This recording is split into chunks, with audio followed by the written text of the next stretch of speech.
দেখছি। আমি দুটো দেখছি ব্যাপার নিয়ে একটু আলোচনা করব, বা তিনটে দেখছি ব্যাপার নিয়ে একটু আলোচনা করব।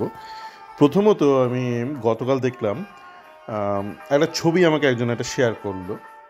সেখানে দেখলাম থংবয় সিংটো দেখছেন, মানে উনি নাকি একটা ডায়মন্ড হারবারের একটা কলকাতা ফুটবল লিগের ম্যাচ দেখতে গেছেন, তো সেই নিয়ে লোকের আকাশ কুসুম কল্পনা শুরু হয়ে গেছে।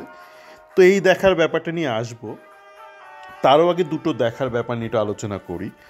তো আমি ইদানিং দেখছি বেশ কিছু বিদেশি ইউটিউবার, সেখানে পুরুষ মহিলা দুটো জেন্ডারই, তারা প্রচুর পরিমাণে কলকাতায় যাচ্ছে।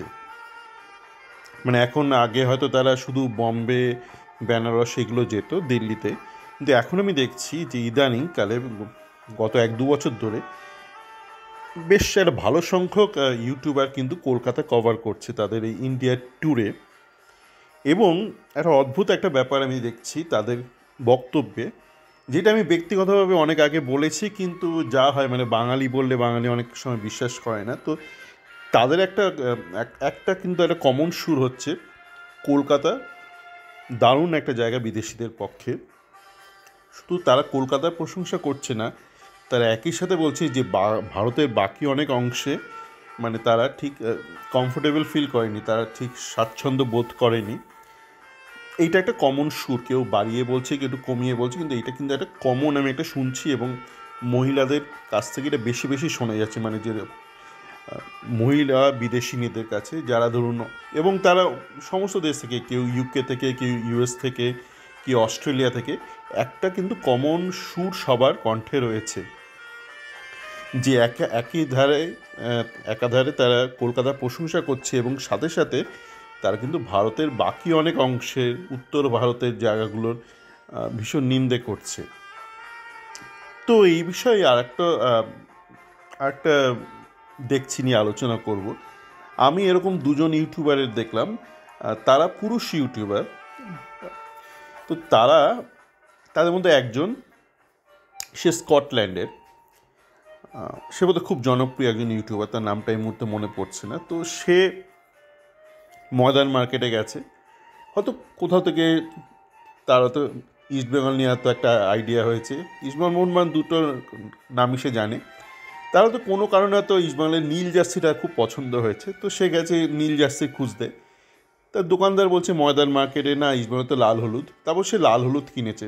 এবার হতেই পারে, দেখুন স্কটল্যান্ডে যে রেঞ্জার্স আছে, সেল্টিকটা হচ্ছে নাকি আমি ভুলে যাচ্ছি, ওই রেঞ্জার্স সেল্টিকের মধ্যে একটা ক্লাব হচ্ছে যারা ওই মানে ইমিগ্রেন্ট পপুলেশন যাদের বেশি সাপোর্ট করে। তো যাই হোক, তার কোনো কারণ যাই হোক, তার ইস্টবেঙ্গল জার্সি পছন্দ হয়েছে, তো সে লাল হলুদ জার্সি কিনেছে। তো একটু বাদে তার মনে হচ্ছে একটা বেসবল ক্যাপ কিনবে। বেসবল ক্যাপ মানে যেরকম সামনে আপনারা দেখেন ওই শেড দেওয়া ওরকম রেগুলার ক্যাপ।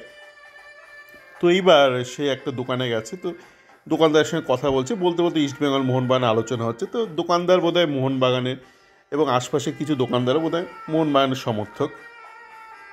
তো এইবার সে বলছে, সবাই তো দেখছি মোহনবাগান এখানে আপনারা দোকানদাররা। তো সেই দোকানদার বলছে, হ্যাঁ হ্যাঁ আমরা মোহনবাগান, ইস্টবেঙ্গলের সমর্থকরা বাংলাদেশকে সাপোর্ট করে।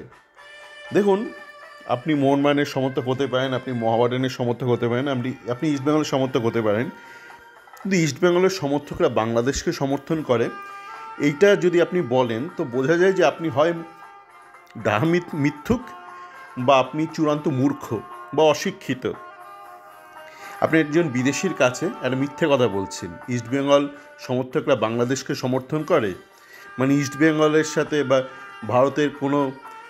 ভারতের সাথে বাংলাদেশের খেলা হলে ইস্টবেঙ্গল সমর্থকরা বাংলাদেশকে সমর্থন করবে? এই ধরনের মিথ্যা কথা বলেন বলেই না আপনাদের ক্লাবটা বিক্রি হয়ে গেছে।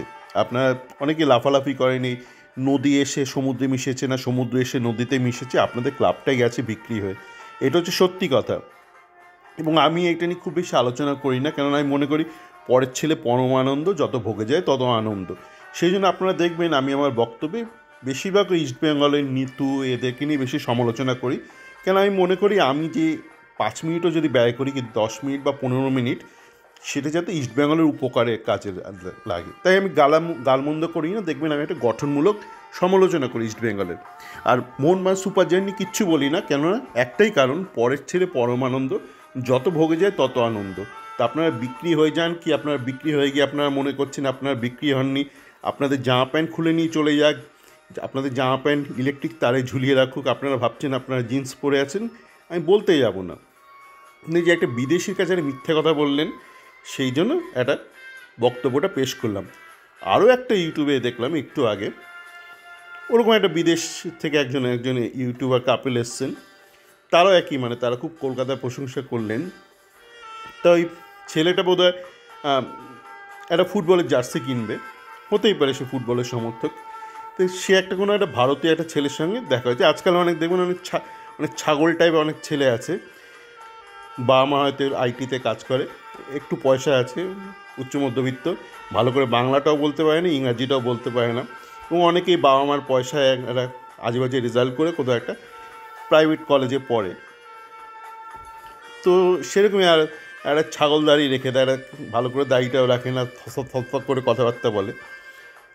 তো এরকম একটা ছেলেকে সে জোগাড় করেছে, নিয়ে এবার সে গেছে ময়দান মার্কেটে, বলছে কলকাতার একটা জার্সি কিনবো। এবার অনেক বড় বড় দেশেই আছে শহরভিত্তিক ক্লাব, মানে এই শহরে একটাই ক্লাব, এরকম অনেক জায়গা আছে, আবার অনেক জায়গায় নেই। আপনার যেমন ম্যানচেস্টার ইউনাইটেড, ম্যানচেস্টার সিটি দুটো আছে, লন্ডনে একাধিক ক্লাব আছে।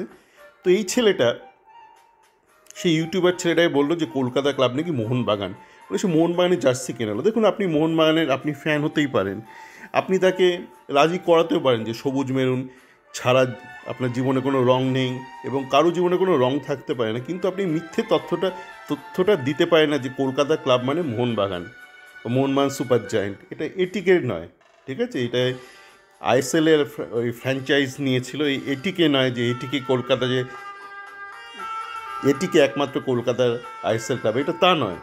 আপনি তাকে সত্যিটাই বলতেন যে এই মুহূর্তে আইএসএলে 3টে ক্লাব আছে, 3টে শতাব্দী প্রাচীন ক্লাব আছে, ইস্টবেঙ্গল, মোহনবাগান সুপার জায়ান্ট, মোহামেডান। আপনি মোহনবাগান সুপার জায়ান্টের সমর্থক এবং আপনি চান যে ও যেন সবুজ মেরুন পড়ে। আপনি মিথ্যে কথাটা বলতে পারেন না যে কলকাতা ক্লাব মানে মোহনবাগান সুপার জায়ান্ট। এই মিথ্যে কথাটা বলেন, তাই আপনাদের ক্লাব বিক্রি হয়ে গেছে, আপনাদের জামা প্যান্ট খুলে ইলেকট্রিক তারে ঝোলানো হয়ে গেছে, আপনারা ভাবছেন আপনার পাজামা পাঞ্জাবি পরে বসে আছেন মাথায় টোপর পরে, এই জন্য আপনাদের এই হাল হয়েছে। এবার আরেকটা দেখার ব্যাপারে আসি আমরা।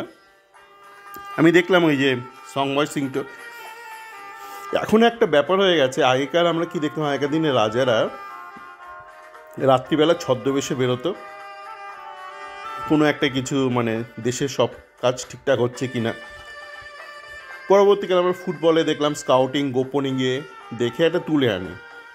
তো এখন কি হয়ে গেছে, মানে স্কাউটিং জানা করবে তার থেকে বেশি প্রমাণের একটা তাগিদ চলে এসেছে যে আমি কাজ করছি।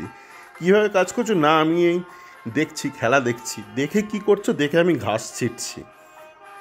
আমরা দেখেছিলাম কুয়াদ্রাত কী করেছিল, কুয়াদ্রাত প্রত্যেকটা ম্যাচে আসতো, পুরো ব্যাটালিয়ন নিয়ে চলে আসতো, ওর যে স্প্যানিশ ব্যাটালিয়ন এনে এসিতে বসতো, ভিভিআইপি যে ব্লকে যে বক্সটা বানিয়েছে ইস্টবেঙ্গল ক্লাব করে, এমন ভাব করে দেখতো প্রফেসরের মতো যে কী না কি খেলা বুঝছে। তারপর আমরা কি দেখলাম, এক বস্তা ঘাস ছিঁড়ে তাদের প্রমোট করলো, শ্যামল বেশাকে প্রমোট করলো না, তন্ময় দাসকে প্রমোট করলো না, মৈতোষ রায়কে প্রমোট করলো না, কাকে প্রমোট করলে, বিষ্ণু। কে বিষ্ণু? আপনারা দেখেছেন যে ইস্টবেঙ্গল সমর্থকরা মানে এতদিন ধরে কেরালা বিনোর বন্দনা করতো, তারা এখন ওই একটা বিন্দুতে এসে থেমেছে, বিষ্ণু নাকি দারুণ, বাকি সবাই খারাপ।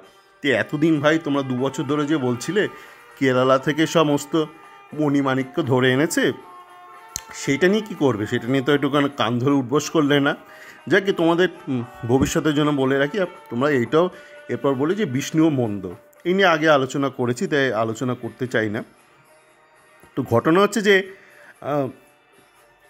এই ভারতীয়দের এই দেখনদারি ব্যাপারটা, বা এই ভারতে আসা এই তৃতীয় শ্রেণী বিদেশিদের এই কোয়াদ্রার টাইপ, এদের না এই কে কোথায় পোস্ট দিচ্ছে এটা দেখে বিশ্বাস করার কোনো কারণ নেই। আমরা দেখি আগে কর্ম, মানে ফল থেকে যেমন গাছের পরিচয় হয়, আমরা দেখি না থংবয় সিংটোর ছবি আমরা দেখতে পাই কি না পাই, থংবয় সিংটো কলকাতার লিগ থেকে কীরকম প্লেয়ার তোলে, যদি দেখি ভালো প্লেয়ার তোলে তাহলে বলবো ভালো, যদি বলি মন্দ তুলেছে বলবো এই আরেকটা কোয়াদ্রাত, দেশি কোয়াদ্রাত।